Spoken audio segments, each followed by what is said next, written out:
and welcome to Status Check with Spivey, where we talk about life, law school admissions. I'm Anna Hicks-Jaco, and today we're going to be talking about both law school and law school admissions in the context of work experience and employability. In the realm of law school admissions, the importance of work experience has been slowly increasing over time, but it's been especially pronounced during this current 2023-2024 admissions cycle. We'll get into some of the factors behind why that's happening in a moment, but the bulk of this episode will be devoted to talking about what is, in some ways, the root cause of all of this, which is how work experience plays out after admission, during law school and during the hiring and employment process. To that end, I'll be talking to our two pre-L consultants, Rob Cacace and Jordana Confino, who for Spivey Consulting teach incoming 1Ls law school and exam skills, and in their full-time jobs, they work for law schools, Georgetown and Fordham, in career services, professional development, and teaching. So they're really the perfect people to be talking about this, and I'll go ahead and let them introduce themselves. Thanks so much for having us, Anna. This is Rob Cacace. I've worked on the pre-L side of the Spivey house for many years now, and in that capacity, I work with law students before they get to law school to prepare for the academic challenges of law school and also the career challenges of law school. The career piece at least stems in large part from my expertise at Georgetown Law, where I've been in the Office of Career Strategy for 12 plus years now. And I should note that in this conversation, I'm speaking in my own capacity, not on behalf of Georgetown Law. And so I've been working in the career and professional development sector, which is quite relevant to this idea of employability and the importance of employment on law students' brains. Before that, I was a practicing attorney in DC. I was a federal clerk for a few years. And naturally, before that, I did attend law school myself.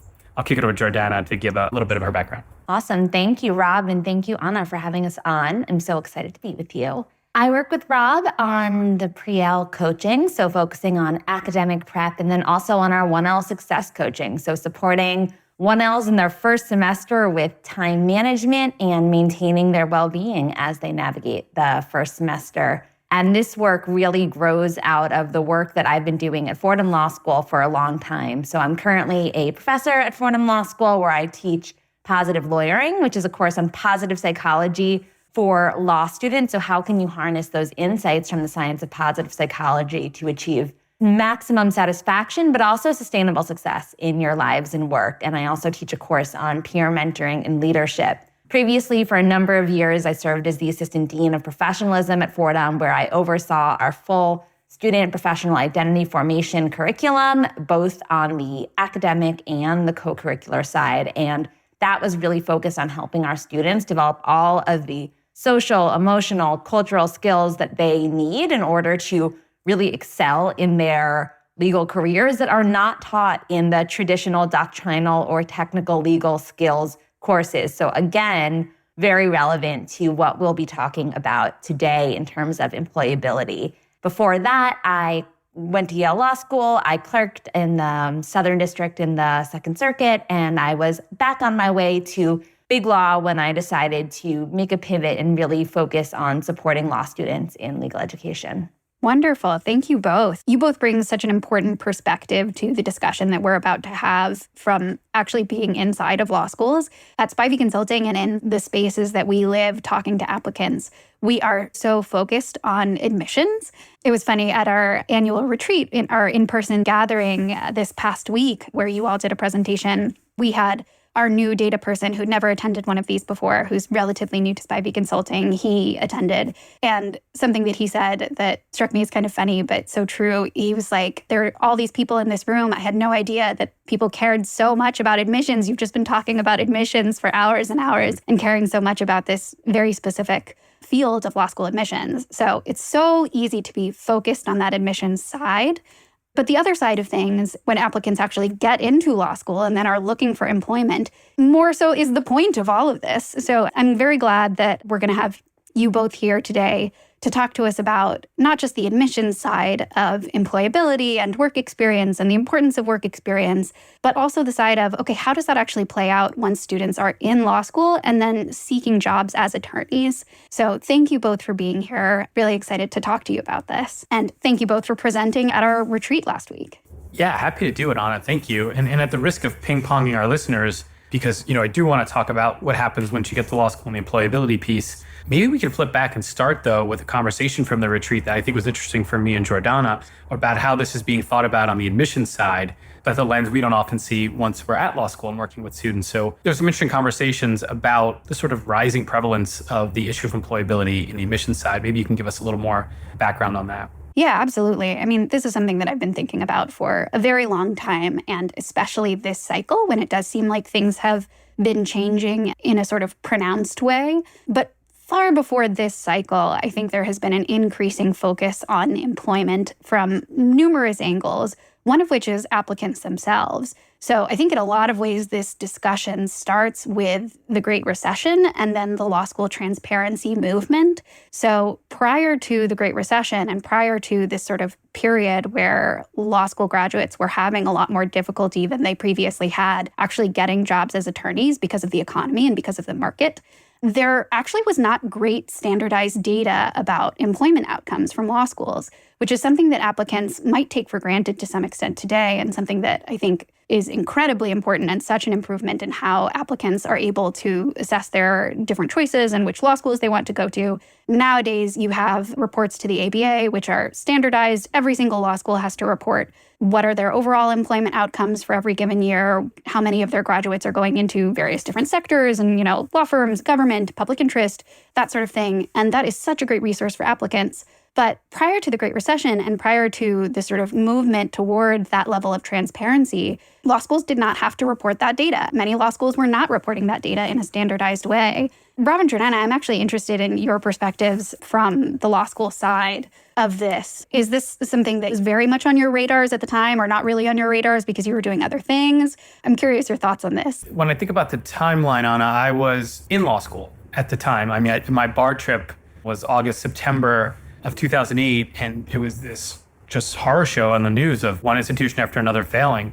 I was a first-generation law student heading into law school and paid zero mind really to any employment numbers and employment trends. It seems to have become a much, much bigger issue post-recession and with the transparency movement starting, but it wasn't something I had looked at. Now, fair enough, and humble brag alert, like I was going to Harvard Law School, I was fairly secure in the fact that some sort of job would pop up, but it was not front of mind, I think for a variety maybe of sort of more sociological reasons, right? It just wasn't in the ether at the time, cultural reasons, where I was coming from. But now looking back, it would seem like almost personal career malpractice in a way to not know that it's a fraught decision. It's a serious decision to go and I think to really scrutinize employment outcomes. Data is not everything. It doesn't always tell you causation, but to really be looking at these things in a different way that at least I was doing when I was applying in, I guess it was 2005 or whatever.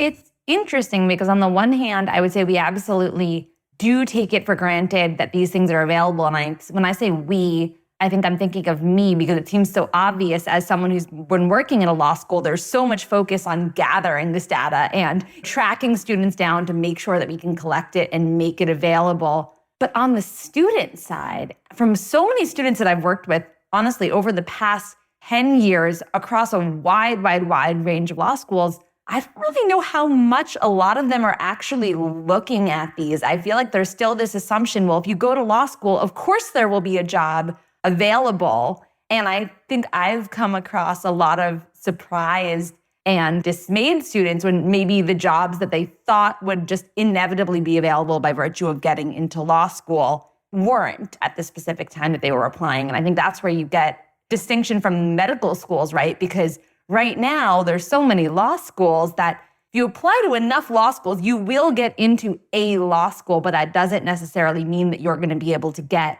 what the thing that you want from it afterwards is necessarily if you're not paying attention to these types of things going in. Those are both such interesting perspectives. Rob, it's one thing for me to have a narrative in mind of applicants have increasingly been caring about employment outcomes throughout the last decade and a half. And it's another to hear from someone who applied to law school prior to this law school transparency movement. And to hear from you personally, I didn't really have that on my radar. That isn't really what I was looking at. Now, granted, as you were saying, you were getting into schools like Harvard Law School, you went to Harvard, you probably weren't going to have the same issues that other law school applicants and students might have had during that time. But it's very interesting to hear. Jordana, it's so interesting to hear that you are still talking to students who don't necessarily have employment outcomes as much on their radar as you might think that they would. We at Spivey Consulting do tend to speak to applicants both online and in terms of our clients who tend to be savvier and more, they're researching more because that's how they come across our resources, is because they're researching, because they are trying to be informed about this process. So it's interesting to hear that there are still some students who are coming into this without necessarily having looked at that granular employment data, which is so important in determining sort of the value proposition of law school. And if you go online into these spaces where applicants are discussing, a big component, probably the number one thing that is referenced when applicants are talking about, should I go to this school versus that school, or is this school worth it, or whatever it is look at those employment outcomes. I do think that that has been significantly increasing in its importance in applicants' minds broadly in a way that law schools are more and more aware of. Now, law schools also, of course, care about employment outcomes independently of what applicants think. They want their graduates to get jobs, of course. Current students, of course, want their law schools to care about employment outcomes. They want to get a job as an attorney. So there are all these different sides of things where everybody cares about employment outcomes. Now, one question is, why did this appear to have changed markedly this current / wrapping up cycle, this 2023-2024 cycle? And I think a big part of that comes from US News. Now, if you have not been paying attention to rankings or the rankings methodology, super quick rundown. For a very long time, median LSAT score and median undergraduate GPA of the incoming class was the most significant of those metrics, which are changeable within law school's control in the US News Law School rankings, which are by far the dominant law school rankings. This past year, US News changed their methodology so that those incoming metrics suddenly became much less important. And what became more important were employment outcomes. So basically what this means is that law schools may have been prioritizing and wanting to prioritize employability for a long time, but this basically gave them an opportunity to care a little bit less about LSAT, to care a little bit less about undergraduate GPA just in terms of hard numbers, and to look more closely at those other elements of the application, including professionalism, including employability. I'm not saying that US News changed their formula and then suddenly law schools changed what they cared about, but I do think it gave them a little bit more freedom to emphasize in the application process those things that they already were caring about, which employability is huge for all the reasons that we've been talking about. Work experience, I think, ties into this in a very intuitive way. Work experience is not the be-all, end-all in terms of employability. There are plenty of applicants who come straight out of college and are incredibly mature and professional in the way that they conduct themselves and are going to have no problem at all getting employment. And on the flip side, there are also applicants who have work experience who don't come across as very mature or professional. So we're talking broad strokes here. We're not talking about any one given individual. But by and large, looking at sort of the data, looking at the general trends, it does seem like this year in particular, there has been a marked increase in the value of work experience in the application process. So that's what we're seeing overall. It's not at every single school. It's certainly, as I was saying, not at the individual applicant level, but overall, that's what we're seeing. Now, that said, the bulk of what I wanted to talk about today, and the reason that you, Rob and Jordana, are here on this podcast with me today, is what that actually translates to once applicants are no longer applicants, they're students, they're in law school. Now they are going through law school's sort of professional development curriculum, and they are starting to look for jobs, and they are interviewing, and they're going through that whole process. How does work experience play into that is the big thing that I want to talk about. I guess I'll start with the broadest level. In what ways is work experience prior to law school, so going into law school, relevant to legal employers now? You don't hear legal employers explicitly speaking about, oh, we're looking for this type of prior experience per se. What I was hearing a lot in my role as the Dean of Professionalism is we're looking for practice-ready lawyers. And what that means is graduates that are coming in with all of these sorts of skills, honestly, that aren't traditionally taught in the typical law school classes. So beyond just the doctrinal knowledge, they're looking for people who are self-directed, have these people skills, communication skills, time and project management, all of these other types of skills that historically, until schools started trying to beef up their professional identity formation curriculum, which they are now, really would be gotten primarily through prior work experience and could be displayed and demonstrated in an application or an interview through that. And so I think that students who have that and can speak about that and communicate that in addition to whatever they've done in law school to be building those skills and make them ready for day one is very appealing. Yeah, I'll co-sign everything Jordana said, and to relate it a little bit more tangibly to the job search, and this may be where you want to go with this conversation a little bit. The job search has sped up in a variety of ways and for a variety of sectors, particularly big law, which tends to drive a lot of the narratives, tends to suck the oxygen out of the recruiting room. There are concepts like public interest drift, where I meant to go to law school for public interest, but here comes big law, and you have students sort of drifting for these broader reasons. Big law tends to dominate the conversation, dictate some norms, and as that gets faster, everything that Jordana was talking about gets a little bit harder for the employer to suss out in a meaningful way because of the pace. And so you rely more on proxies. And this has become a lot more of a proxy hiring system. So the significance to employers in some sense is signaling, I'm going to get what it's like to be a professional when I get there. A lot of employers say, look, we don't expect you to know all the stuff on day one about how to do the job. We do expect you to show initiative, to have drive, to solve problems, to communicate clearly and openly, to resolve across difference. And I want to complicate the question just a little bit about what's the value of work experience. But I think from an employer's perspective, that proxy is important. Yeah, and I think being able to figure it out. So like we said, Rob, we don't expect you to have all the skills from day one, but we expect you to be able to hit the ground running and figure it out. One thing that I've been seeing more and more, especially with the economy in recent years, is there's less bandwidth at some places to be focusing on training of the junior lawyers. Of course, law is known as being this apprenticeship model, but they're like, but we have a little bit less capacity for the tutelage and training when you come in. We really want people who can pick this up and figure it out more and need a little bit less hand-holding and direct guidance. And I think that, again, the proxy for that could be, well, I've done all these things before and have been able to figure it out in these ways. So what I'm hearing is that legal employers are looking more and more for recent graduates to be practice ready coming into their first jobs as attorneys. And as the hiring process is moving up in timeline, there are fewer ways that students are able to demonstrate that or able to gain those skills during law school prior to the hiring process, because there's just less time in law school prior to the hiring process now. So one of the ways that law schools can look at applicants and think, okay, this person is going to come in and be a professional sort of from day one, is looking at their work experience. It sounds like that's one of many proxies that legal employers can look at, but it is one of them. So what are some of the other proxies that legal employers look for that might make up for a lack of work experience, for lack of a better phrase, if an applicant and law school student does not have that work experience? Yeah, from what I've seen in my experience, GPA is a big driver as well. I mean, that's another proxy. Intellectual horsepower, ability to understand the law and adapt it.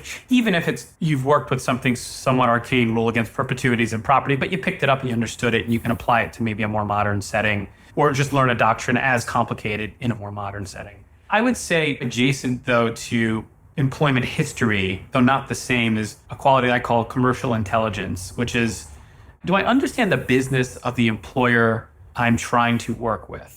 Taking Jordana's really great points a step further in that last conversation we were having, there is limited time to train these days. Many employers are still, at least in part, remote, so training becomes more difficult and time intensive on the part of senior attorneys. Big law is sort of the biggest pockets here to do training. But imagine starting in a public defender's office with limited resources, or a nonprofit, legal aid. It doesn't get any better. So being practice ready is important for those very tangible follow the money reasons. So commercial intelligence, commercial awareness is, I sort of understand the role I will play when I get there. And I can demonstrate that commercial intelligence by speaking to lawyers throughout my first year of law school, getting a better sense of what it'll actually be like to sit in the seat, right? I often demonstrate this in the negative. You go in to say, I want to be a litigation summer intern, we call summer associate in the private sector, or an entry level, and you say, I really want to come in, I want to write the memos, I want to stand up and do trials. Well, yes, lovely, but no junior attorney is going to be given that experience from day one. You sort of work up to these things, especially in the private sector. We bracket public defender there a little bit, DA a little bit. And so if you go in saying that that's what you want, the question I would have as an employer is, do you kind of understand what our business is? It seems like you're coming in with mismatched expectations. And if that's the case, let's follow the money. How long are you really going to stay? Because you're not going to like it once you get here. That's not what we do immediately. So if you can sort of show that you understand their business and that you still want to work in that ecosystem, it gives them a little more security that you're a hire that's going to stay and work towards something versus come, and there's a new term for this. I learned at this retreat last week. It's called shift shock. I've shifted into this new role. I don't really like it. I'm going to leave in 6 months. That's expensive for them. Following up on two things that Rob said, I think one, which is, it's so unfortunate, I think, with the hiring shifting earlier, it puts even more pressure on the first semester of grades. And Rob mentioned that's another proxy, which means that coming in and knowing how to navigate that from day one, as opposed to saying, well, I'm now going to show this growth. So my first semester grades weren't spectacular, but look at my second semester ones. Some of those decisions will be made. And so it's, again, just pushing a lot of this. We want people who know what they're walking into law school, how to do law school day one. That being said, on the other side of that, and I'm all about growth mindset, with Rob's mentioned with the shift where attorneys are coming in and then they're leaving, I think it's really important to note for if students are coming in, they don't have this prior work experience. Maybe they don't get the grades that they want first semester. And for that reason, they don't get the job on campus interviewing at the first year. You do see shifts later on. So you do see students reapplying before their 3L year or starting somewhere after graduation and then moving to a firm that they wanted and couldn't get into in law school. And so while for that first bite at the apple, having that experience early on is really important, what I would say is that law schools are increasingly actually building out their opportunities to be getting this experience in law school. Generally, it's not in the first semester, it comes in the upper years. So I would say if you are a law student coming in without this experience and maybe without some of these skills, don't say, all right, the ship has sailed because I didn't have it for the 1L on campus interviewing. I would say keep trying to get those and then reapply later on, showing that growth, because the lateral market is still something that is very much alive and booming. Thank you both. I think that was some helpful insights and advice for students who are coming in without that work experience. Looking at the other side, we've sort of been talking about work experience as one bucket, which it of course is not. There's so much variety within work experience. You can be at a law firm, you can be doing something in the legal realm, you can be doing something totally unrelated. We worked with a client who had been a professional poker player. That's going to look different compared to, working in a law firm. So what sorts of skills, what sorts of qualities are legal employers looking for when they are assessing applicants who have that work experience? I think it's a good question to ask on the caveat that it's hard to reduce these decisions down to just a single variable, right? These are often seen just in a dynamic way with a whole menu of other qualities, personal, cultural background, school you've gone to, GPAs. These could look different depending on the perspective.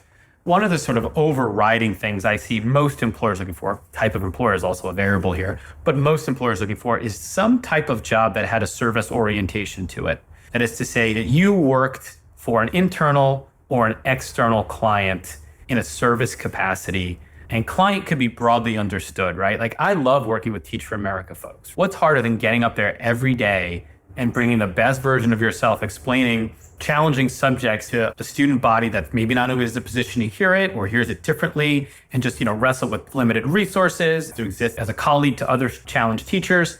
You know how to bring the best version of yourself in a really hard situation. So you don't have to be a paralegal to be in a service orientation or work at McKinsey. But did you get up every day and say, I need to do something else for someone? You were just as resourceful as possible in getting that done despite challenges.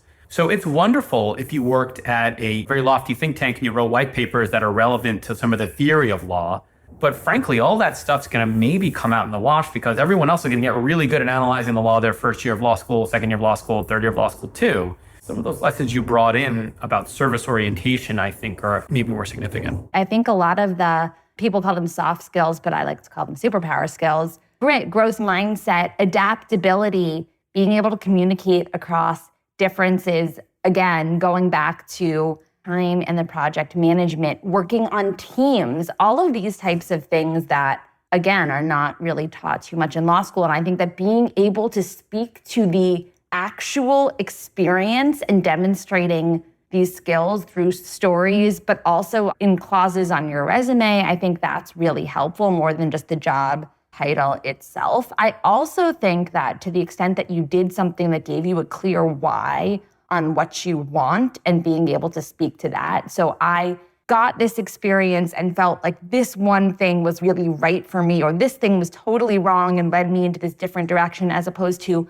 I want to work for you because you're prestigious, just like everyone else. I think that's really helpful too, and just having a little bit more of a narrative. The other thing is that this won't get you into the interview, but being able to hold your own in an interview and make the person want to work with you, including by being an interesting human and having something to share that gives a little bit of life to you, that is a big thing. Once you're in the door to that interview, is would this person actually want to work with you? And so what can you communicate about your past experiences that the interview was like, oh, I would love to spend some time working with this person. I feel like they would be a real value add beyond just their excellent GPAs. It's so interesting and enlightening to hear about this from the employment and from the law school side, because this aligns so well actually with what we're seeing on the admissions side too, which is that we are seeing a greater value to legal work experience specifically because it does get at many of these qualities, many of these skills.